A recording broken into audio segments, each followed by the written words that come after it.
because for sure, outside of, in general, Rav Shaul Brach was opposed to Jews voting at all.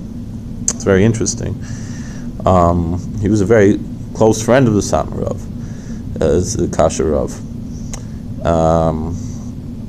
And that's what in the Torah Karta and B'nai Yol, to a certain extent, even in America, many from these groups, the more extreme side, will actually not even vote in America.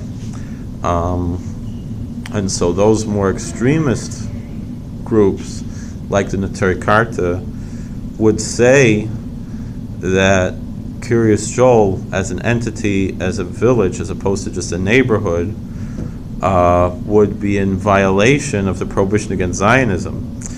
But we've demonstrated that the Satmar Rebbe most certainly held that that's not the case, because this is not a rebellion.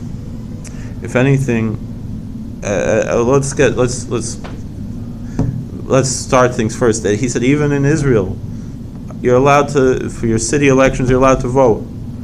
Satmar Rebbe held that even in Israel, where he opposed voting altogether, you're allowed to vote in municipal elections. Because a city is totally legitimate to have a city in any event. It's not on the national level. And it was traditional throughout Europe for communities, for the Jewish communities, to have a certain amount of autonomy. We saw this in many of the ghettos in Prague, and to have a certain Jewish autonomy on a municipal level or even on a sub-municipal level. Similar like how a village is in New York State, different than in other states. A village is may be a subset of a town. You don't have to live in a village or a city. A town could be your most direct, lowest level of government. As where I live in the town of Bethel, as far as I know, there are no villages in the town of Bethel. Jeffersonville is a village that's in the town of Callicoon. It borders with Bethel, but I don't think the village begins.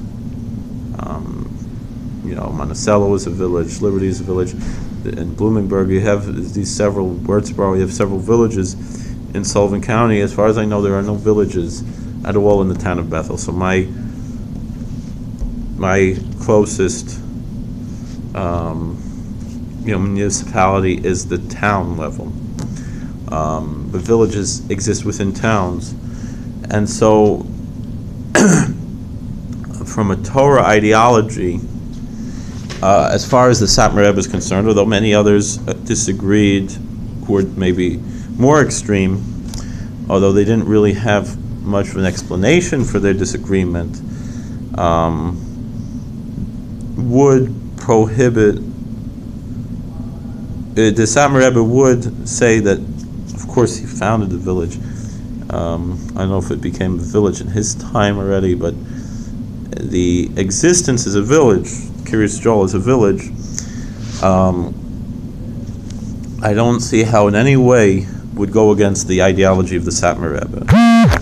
Although, to be fair, Satmar Rebbe himself would say, why do you care what I say? What does the Torah say? But just similarly, I wouldn't see any Torah prohibition in the existence of Kiryas Joel as a village. It goes even further, though, because the whole ideology and theology in Satmar is you have to be good neighbors, live in peace with their neighbors. One of the oaths is do not rebel against the nations of the world. Meaning to live in peace with our Gentile neighbors. That's the main theology in Satmar. So the question comes, is this being a good neighbor? It's well known that Robert he said, good fences make good neighbors. He didn't mean it really when he wrote it, He was kind of criticizing the one who was suggesting that in his poem. But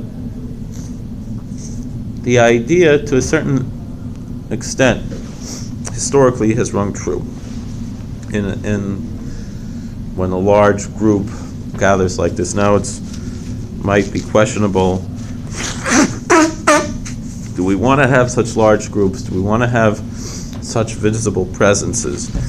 How wise is that in our interest?